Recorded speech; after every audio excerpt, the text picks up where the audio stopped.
May mga barberong naguguluhan. Kapag magugupit sila ng kulot ay same procedure lang ba? Oo, same procedure lang naman. Pero nakadepende pa rin sa kung gaano kakulot yung ginugupitan natin. Kapag medyo kulot lang ang ginugupitan natin, katulad ng buhok neto ni Tropa, kapag humahaba lang siya, kumukulot ng gusto, ay same process lang naman din yung gagawin natin. Pero para hindi mawala totally, yung kulot na gusto niyang i-keep, ay magtitira tayo ng mas mahabang strands compare sa mga usual na ginugupit natin kapag mga straight yung ginugupitan nating buhok. At ibig sabihin lang nun, same procedure lang ang ginagamit pero mas mahaba ang iniiwan natin kapag wavy yung buhok ng kliyenteng ginugupitan natin. Lalong-lalo na yung mga kliyente natin na gusto nilang i-keep yung kulot na buhok nila. Pero syempre sa sides hindi pa rin tayo makakapagbigay ng malaking assurance na makakapag-keep tayo ng kulot dahil ang gantong klaseng hair type ay kapag nababawasan mo ay nawawala talaga yung kulot.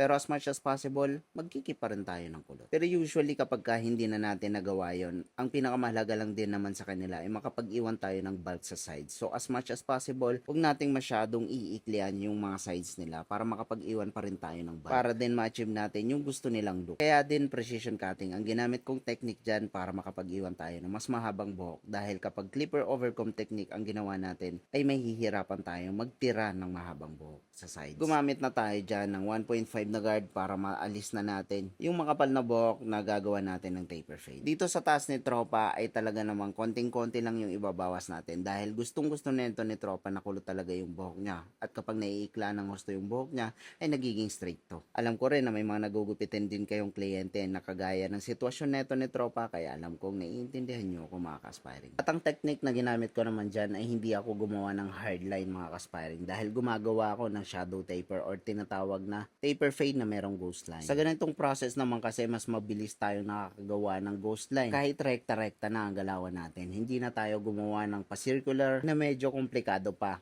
tanggalin. Lately ko lang na-unlock yung gantong klaseng technique at na-find out ko na mas maganda pala talaga yung gantong klaseng technique kapag gagawa tayo ng ghost line sa taper fade na ginagawa natin. At pinakakilala to bilang shadow taper fade. So, kung napapansin nyo, ganun pa rin naman yung process na ginagawa natin kahit iba yung hair type ng buhok neto ni Tropa. Mas mahaba lang ang mga iniwan natin dito sa sides para yung shape na gusto niyang ma-achieve ay ma-achieve pa rin natin. Napakahalaga din ng shape na ginagawa natin kapag tayo ay nagugupit. Dahil yung shape na tinutukoy ko ay yun yung bumabagay sa facial structure ng kliyente na ginugupitan natin at sa preferred nilang look para sa kanila. Kaya sa konting pagkakamali lang natin sa shape na ginagawa natin ay possible na hindi na sa kanila bumagay yung ginugupit natin. At yun yung mga possible reason na hindi na babalik yung mga kliyente natin dahil hindi nila nagustuhan ng haircut. Kaya mas maganda mga ka-aspiring kung matuto rin tayo ng lahat ng klaseng technique na pwede nating magamit sa pagugupit. Katulad na lang ng precision cutting technique or ipit-ipit na mas kilala. Medyo komplikadong aralin yun kumpara sa mga classic technique. Pero kapag marami na rin yung experience mo sa pagugupit ay madali na lang yun para sa'yo. Syempre mahirap din na napag-iiwanan tayo, di ba mga ka-aspiring. Pero kung safe ka na talaga dyan sa technique na ginagawa mo ngayon, ay hindi naman kita pinipilit na gayahin pa o baguhin ang technique na ginagawa mo. Dahil lahat naman ng klaseng technique na mga ginagawa natin ay mabisa. Kasi nung dati ay hindi naman talaga ako marunong ng mga gantong klaseng technique. Nahubog lang ako sa experience, observation, sa panunood sa iba, at syempre ina-apply ko yun araw-araw para matuto pa ako lalo. At kahit papano ito na yung bunga, nakakapagbigay na ako ng mga barber tips, barber tutorial para sa mga nagsisimula pa lang sa larangan ng barber. Maganda rin na ini-explore natin ang mundo ng barbering dahil sobrang lawak na ito.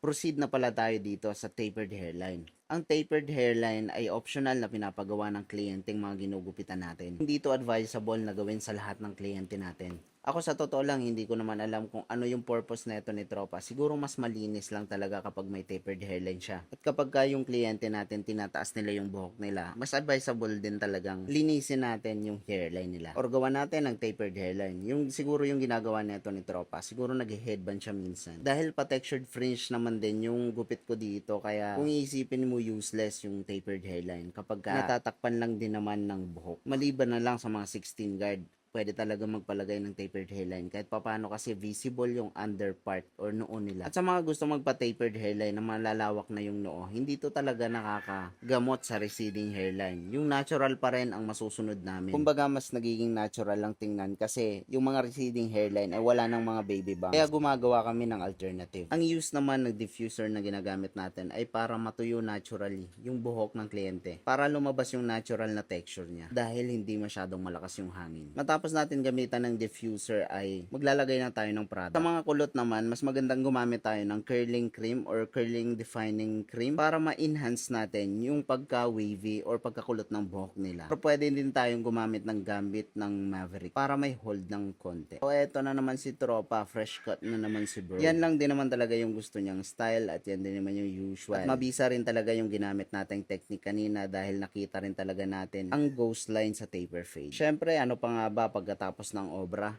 Bayad na. At sa Gcash nga pala sa akin siya nagbayad at send na daw. Syempre, bibigyan natin ng malupitang props yan at good luck sa'yo bro. Makarami ka sana ng above. Peace out bro at peace out sa inyo mga ka-aspiring.